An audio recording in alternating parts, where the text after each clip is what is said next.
10x your service design offering with Smaply. Take 20% off any order with This Is HCD 20 off. Let's superpower you and your design team's potential. Sign up at smaply.app. Enjoy the episode from your friends at Smaply, helping support This Is HCD podcast.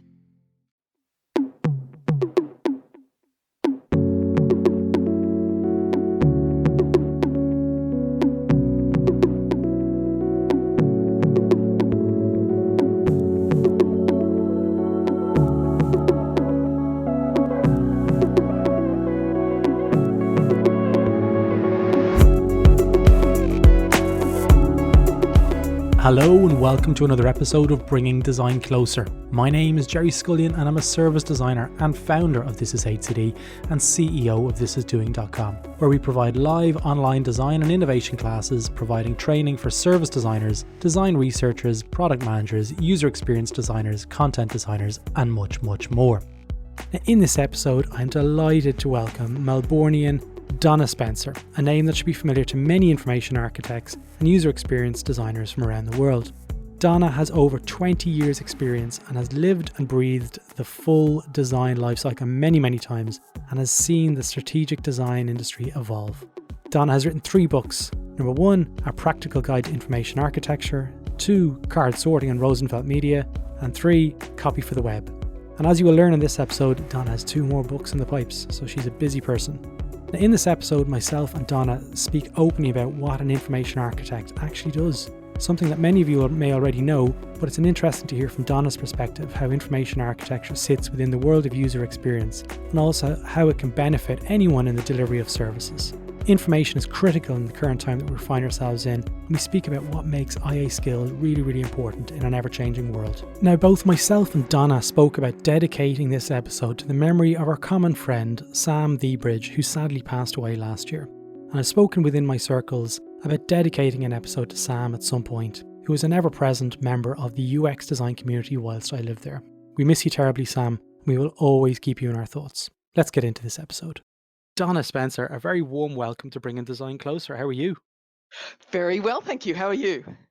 I'm doing all right. I'm coming from Dublin at the moment, and it's the wettest day on record almost here. I'm expecting the window to be pelted with cats and dogs. And I'm Um, coming from Melbourne, where it promised that it would be sunny today, so I made an arrangement to go for a walk, and then it blew a gale all day. But it must have been warm enough because my backdoor neighbours all sat on the roof drinking for the afternoon. uh, nice. Well, Yeah. isn't the Crowded House song Four Seasons in One Day Yep. meant to be written about Melbourne and the Yes, weather? totally. Mm, Yeah, it's so mm. true. Whenever I've gone down there, I remember I was doing work in Victoria Government and I was wearing a short sleeve shirt going into work as I do. That sounds really trendy when you say it out loud. And I had to go and buy a jumper at lunchtime. And true story, I had to Yes, go buy a raincoat at the end of the day that's right. Yes, you don't go out of the house without a umbrella and or a coat and a layer. Yeah. and a gazebo Mm. just to shelter you from the impending sun that comes around noon. But it is a good place to live. The weather's a bit weird, but I like it otherwise. Absolutely. If we were to go back to Australia, Melbourne would Mm. probably be the first place we would arrive. Not because of the flight path, actually because we'd want to live there, you know. Yeah, it's a That's great great. city. Absolutely fantastic. You Yeah. know, Sydney is still my it's got my heart, but I would say my soul is probably closer to Melbourne because it's so like Dublin. It really Yeah, is. It's right. just And I it's lived in Sydney for a year and I couldn't figure out how to Sydney. I didn't know there's a verb for Sydney and I never understood it. yeah, how to do it. It's Mm, a pretty bling place. Like I tried my best to go to the gym and eat kale, mm. but that was a bad afternoon. Oh, yeah, I bet. So, Donna, like it's great to have you on. I was chatting to you beforehand about how interested I am in information architecture, but how there's been a gap in some of the content within This Is HCD. I am. And when I reached out to you and I said, "Hey, Donna, would you come on and talk to me about information architecture and the importance of it?" Because I think now, in the current pandemic that we're in at the moment, I think now is the time where information architecture is really needed because there's so much of a desire to get the right content, especially in light of the pandemic. So, Yeah, I don't know that it's actually different now to any other time. There's mm, always been a need. There's always things we need to be sure, able to find and understand. Yes, of course, like right now there's a crazy lot of difficulty in figuring out what we're being told to do, etcetera, but there's no matter what, that's always It's always happened. been there. It's al Yeah, maybe it's closer to my own kind of need where I've found it difficult to access content that I need, or especially around the coronavirus. It's changing so much, and organizations yeah, are struggling to keep up with that demand, and it's like, yep, how do they do that? Like, I guess it's more in focus, should I say. I know the demand has always been there, mm. but it's been more in focus. This So is probably a particularly a different time in that advice is changing rapidly. I can't think of many other situations where advice changes so quickly and mm, where the rules around us change so quickly. Like, yeah, we're mask wearing right now, compulsorily not allowed to go out after 8 o'clock, yeah, no further than 5 kilometers. But by on Sunday, there's something else will happen. So yeah, you're right in that there's a moment right now where the advice changes faster than the content can possibly be mm, produced, and there's genuine difficulties in finding information via Google yeah, because of all the kinds of changes to search engine optimization and the I mean, look, recency is weighted, but sometimes recent information isn't what you need as well. but So what do you yeah. mean? Well, maybe not for this, but I was just thinking, like, yeah, right now we do need to be able to find really like the recent, most up to date advice on this particular issue. Yeah, And finding something that was published 2 weeks ago that is out of date advice is not helpful. but it's hard. But that's not normal. Mm. So I know what information architecture is, but I'm pretty sure if we were to both write them down on paper and compare, we probably might have two different perspectives. I'm Yeah. keen to hear how you define information architecture and also how you sell it into organizations. So even my definition, I don't even have a definition really, and that's a Mm. it's a completely nutcase thing for an information architect not to have a No. definition. God, how am I going to describe this? I am more likely to listen to what somebody tells me they need to do and achieve, and then talk to them about the kinds of things that we might do with their information and the Mm. kinds of ways that I might help them, which may not ever actually involve saying information architecture. And of Yeah. course, I have to describe it a bit when I'm, writing my own web copy and stuff. And I think this is kind of interesting around like why are we not talking about it quite so Mm. much anymore? Because I've been in this for probably close to 25 years now, and there was a chunk of time when we talked about information architecture a lot. Yeah. But even then, if you go back in time and you were around, that discussion about information architecture was just as much about what we call now kind of strategic design and service design, Yeah. and the what in the middle we called user experience design. So there was always Mm. the information architects have spent a Yeah. large amount of time discussing what it is. The thing that I'm concerned about, though, is that even this idea of thinking about how information might be structured, organized, managed, and presented to people in a strategic way and in a structural way where you often need to figure stuff out. You can't just fumble your way across it. This is a kind of thing where you need to think about it up front. And I Yeah. feel that in observing how I see a lot of projects work, I feel that a lot of that thinking has been lost. And I don't know if it's because we're not talking about information architecture. I don't know if it's because it's not being taught Mm. or any version of of underlying structures is being taught, or if the nature of a lot of the work we do has become more shallow potentially Yeah. and like smaller with more niche apps and less kind of large complex applications. Yeah. I've definitely seen that. I've definitely seen teams shy away from information architecture as a term and Yeah, as a thing, like card sorting. I remember bringing it out into an organization locally here, and it was like, "What's he doing?" I was like, "Is he right. gonna do a Ouija board?"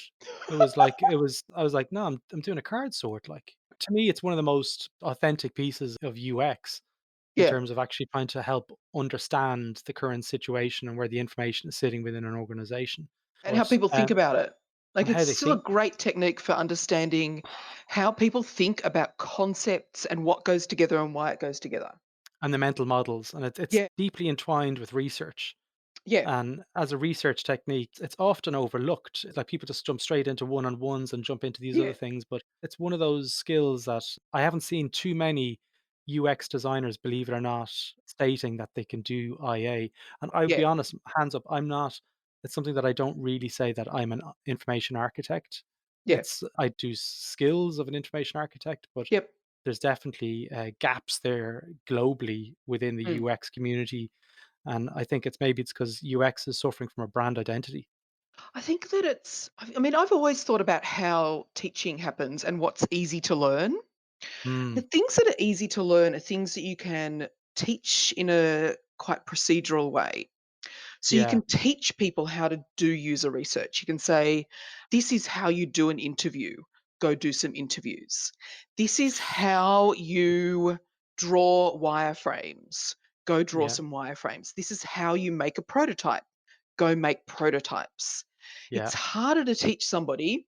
This is how to think about relationships amongst complex concepts, which is mm, really what IA is for. I mean, look, we don't need to worry about this for things that are simple domains and simple, like things that we can get our head around easily. It's yeah, when you've got complex concepts and complex relationships and difficult to understand things, that's hard to teach.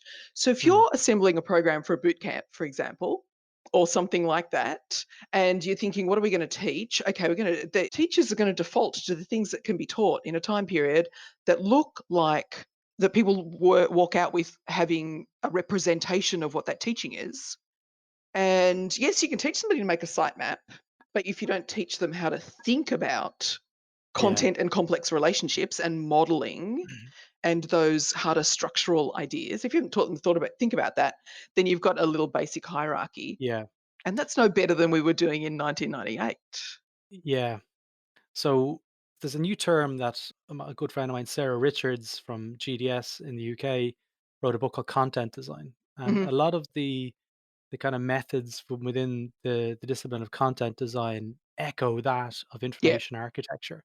yeah. So, is it an assumption for me to say that content design is the evolution of information architecture?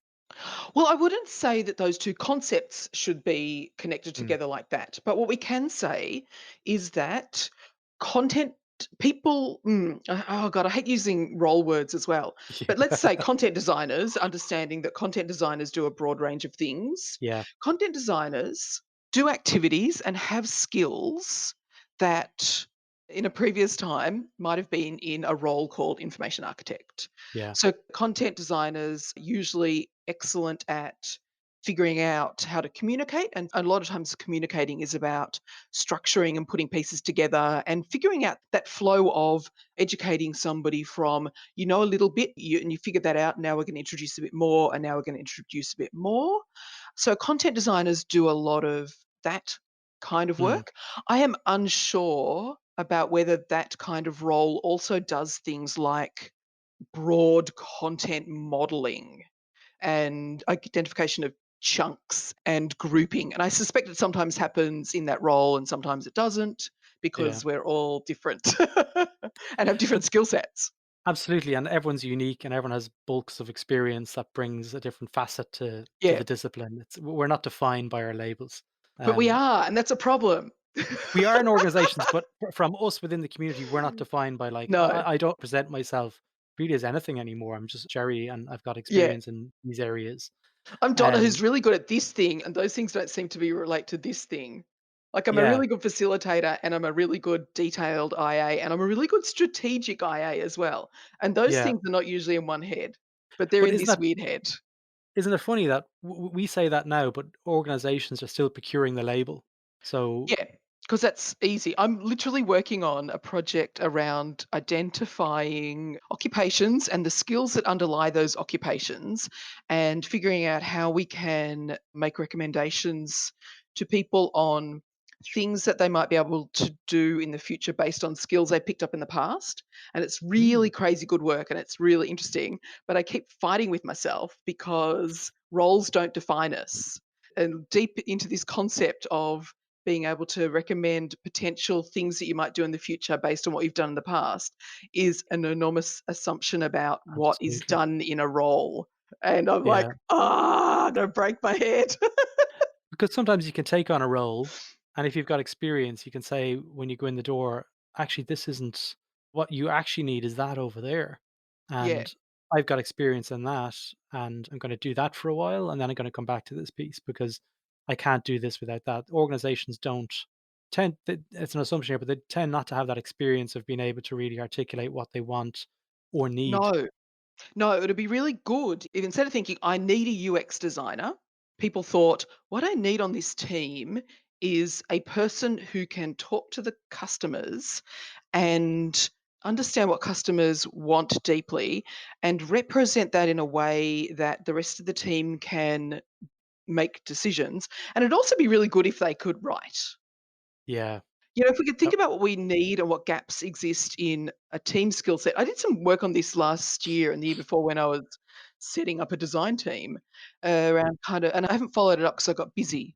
But I had this really neat matrix of the kinds of things we do in roles and the kind of skills people have. And then I overlaid it with the kinds of projects that you do. And you literally can't hire a UX designer. You need to think about what are the actual things that need to happen on this job, and Yeah. does this person have that skill set? It's almost as if they need to use design to understand their business Oh, and yeah. currently and current it's almost like you need to use design internally to help them Yeah. understand how they're currently delivering products and services, what skills are being used to get them to where the gaps are. But that And stuff would be hard, and very it's hard. easier to say, "I need a kind of role that I have seen other people do or that I've hired for before." Yeah. It's easy to do that. It's easy to write a job ad, and it's easy to chat to people, and it's easy to say, "Yeah, yeah, you'll do." But this is Yeah. true for lots of the disciplines within design research being one Mm. where it's like a tick box operation where they're like, "Yeah, we're doing it. We're doing design. We've got the team. They're sitting over there. They all have beards and glasses and funky clothes, and some of them are bald." It's like there's like I walk into them and they're all mirrors of the communities, at different stages in their Oh, dear. career, and I'm like, okay, we literally are satirical at this stage, but the organizations kind of miss that opportunity to really Mm. self evaluate and Yeah. I would have really appreciated at certain points in my career to have one more and better skills in IA as a practitioner. I had to learn through my failings, and it would have been better to have information architects as part of the team. Yeah. But they just, I think, it wasn't even on their radar that that was the thing that they needed. Yeah. If you don't know that you're gonna be working with usually complex content, Hmm. and usually that you either have to systematize and that you have to figure out how to make relationships work in a really automated way. If you don't know that you're gonna do that, if you think you're working with, I don't know, handwritten content, or you think you're working with a database of stuff so it doesn't matter, you probably Yeah. just don't know that you need that skill of somebody who can really think about content structure and relationships. Yeah. So typically, let's give an overview of what I don't wanna say a day in the life of Donna Spencer. But what would it look like? Say an organization brings in Donna Spencer into the organization. Say it's do we want to talk about a bank? No, because I've Complex never things like worked with a bank. ooh, okay. Say a government organization. We've both done government organization Yeah, work, yeah. and I I know love those working in ones. government. I do And too. yeah, they're great. You walk in and maybe one or two people know what information architecture is, and that's critical. There's always a kernel in there, Mm. and as in the KERNEL word, a kernel of understanding. And they're like, "This is Donna. I'm your champion," and off you go. Well, what are the things that you would most likely start with? So, look, I would have already had some discussions around what they're trying to achieve before I walk in. But Yeah, honestly, one of the things that I almost always start with is trying to make a model of what their content is and looks like. And that will often be me trying to understand it in the first place, yeah, but understanding what styles of content or data they're working with, what the metadata might look like, how well it's structured, and then what the relationships are between and amongst the different kinds of content, and then also really start thinking about its aboutness. So, what is this stuff about? And what is that stuff about? And is this thing related to this thing? And once I have a model and an understanding of what we're working with, only Mm. then can we start working with it. Yeah. So, like, there's no way I would walk in and start coming up with, I don't know, any kind of navigation structure or put anything on a page unless, I mean, sometimes I will do this to force an issue and go, okay, well, sure, I'll come up with navigation and I'll make it up and it'll be terrible. And they'll go, no. And I'm like, yeah, told you we couldn't do this yet. So making that kind of like figuring out the model and the structure and the patterns is really important to me because I'm usually working with something complex.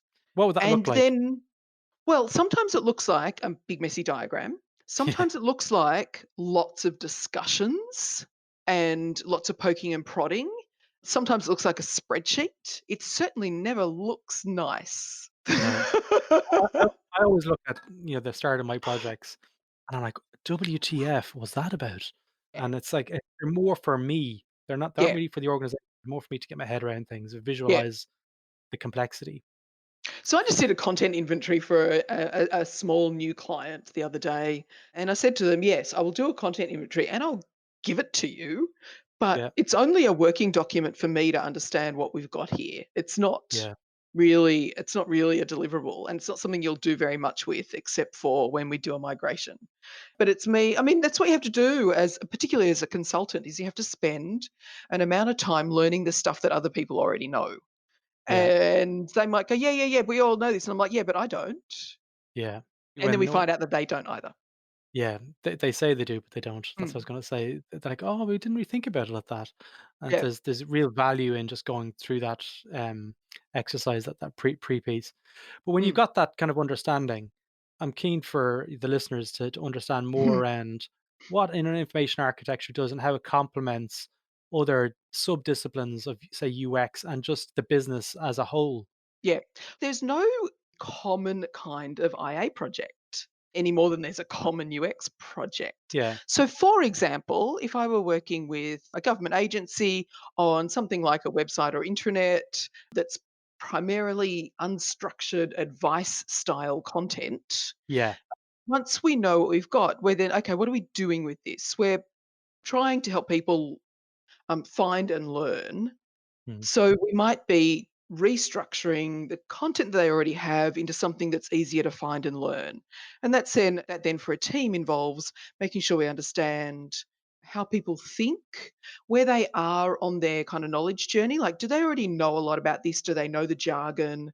What have they come in with in their heads? Or are they diving into a brand new topic because oh my God, somebody's got an illness that they've never heard of and they need to rapidly pick up their knowledge. So that yeah, style of project where we're doing advice and helping people learn is exceptionally different to the kind of mm, projects I'm doing with the New Zealand government at the moment where we're going, okay, what do skills really look like and how and of course this isn't just me, this is with other people and yeah, really smart data scientists.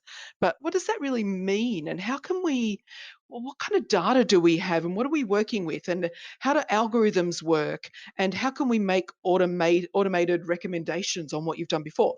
You can hear that those two kinds of projects are really different, but they still both involve understanding ideas and understanding how models. we represent those ideas in data and metadata and how we make categories that are Mm, shortcuts for ideas and what that means. I tell you something super interesting about this project.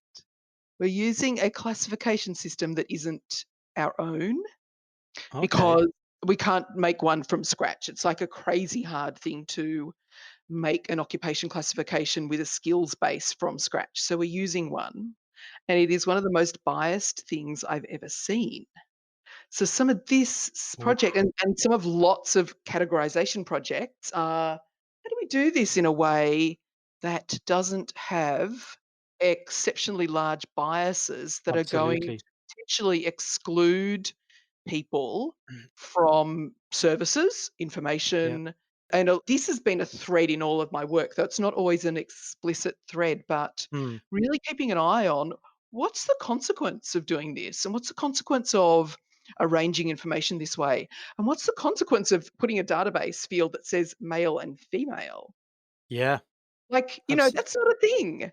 So there's a lot of that kind of stuff in IA as well, of really thinking about how we are going to try to systematize and turn content into data, Yeah, and then use that data to do other things, and what happens out of it, and in what yeah, ways have we collapsed complexity into simplicity and made a mess of people's lives. yeah, And that's crazy hard too. yeah, absolutely. So, does it work? Do you think IA for to be really successful works really well with design research and user research as a nucleus, as a team, to really understand the current state? Yeah, so you really need to understand how people's brains Yeah. work and why, and how they've learned and how they think, and how culture has affected their expectations. So there's certainly that, like working with researchers, but then there's also the working with whatever version of data folks you're working with. So it might be working with data scientists, or working with developers, or working with database designers Yeah. around The bridging architecture. that so that we're not losing humanity Mm, and reality in categorizing. yeah. So it's a real bridge of a job, and it's a really strategic thing as well, in that you cannot like do it this sprint and then modify it next sprint. It kind of just doesn't work like that. So the complexity that you see whenever you try and make sense of the current state, the origins of that will have been the organizational behaviors. They would have created that content in a dysfunctional way, typically, Often. um, Yeah. often. So as a result of poor team dynamics and poor organizational kind of processes and stuff. Does IA work towards fixing those process changes, or does it typically just focus on the symptoms? No, it can, but you need a person with the skills Mm, to also be able to do those process changes. And yeah. that won't be everybody. One of my earliest jobs was as an intranet consultant. And it was good. It was a really good job, and we did a lot of really good work. But the reason I stopped doing it was that we were drifting into organizational communications and organizational change. And I Mhm. wasn't good at that, and I didn't think that I should be consulting on it. Yeah. And I'm like, no, this isn't where my skill set lies at the time. I have a lot more skill in that now from working with organizations of all kinds, but that's because I've picked it up. So, yes, we need to understand how content gets made, looked after, maintained, Mm, structured, and a lot of that will relate to how an organization works, but it yeah. doesn't necessarily mean that somebody, again, in the role of information architect, will work on improving that. They just may not have the skills. Yeah. So, what does a good information architecture consultant or practitioner look like? What are the skills that they have? Can dive from broad to detail and back again really quickly, Yeah. can hold a lot of detail and examples in their head, because you need to be able to explain a concept and then go, okay, I'm talking about this high level conceptual thing. It's like when we did this and this and this. It's like this kind of job in this kind of skills. Mm, So you need to yeah. be able to dive between the details. You need to be able to listen and learn new stuff exceptionally fast, Yeah. and be able to put together concepts really quickly, which is probably underappreciated. Yeah.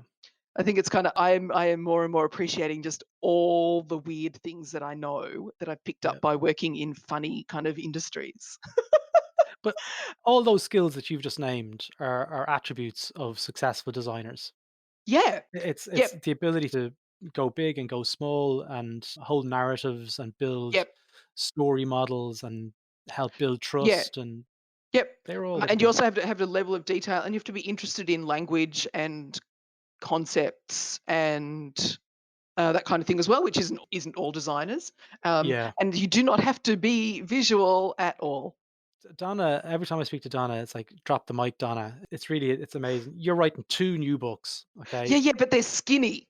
Okay. They're skinny books. Yeah, I like a book apart, kind of like depths, but a really book strong. apart skinny. Yeah, like one of them is for a book apart. Oh, So okay. Great. it sounds really impressive to write two books concurrently. It's only 10,000 words each. You'd have to be Madonna to do that. So 10,000 words each. Okay, so tell us about the first one, was facilitation for design thinking workshops. Where did this come about? This came about because I spent a year in a consulting firm last year Yeah. and did a lot of facilitation of design thinking workshops. Mhm. And I knew that I'm a good natural facilitator. Yeah. I can walk into a room. I always have been able to walk into a room and manage a room well.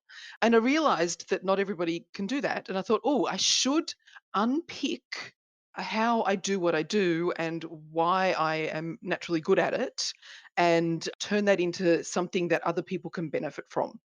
Nice. And the thing that's come out of me unpicking it is I've realized that actually the skill of a really good facilitator is helping people, and this is what I've been kind of thinking about and talking about lately, helping people in the room. So people who have potentially never done a design thinky thing before, who are often our business Mm. people and are like tradies and all kinds of people who don't do design thinking, help them feel like they are absolutely able to contribute at every single step by doing small amounts of skill building all through the workshop so Yeah. they never feel like, oh my God, I can't do that and freeze up.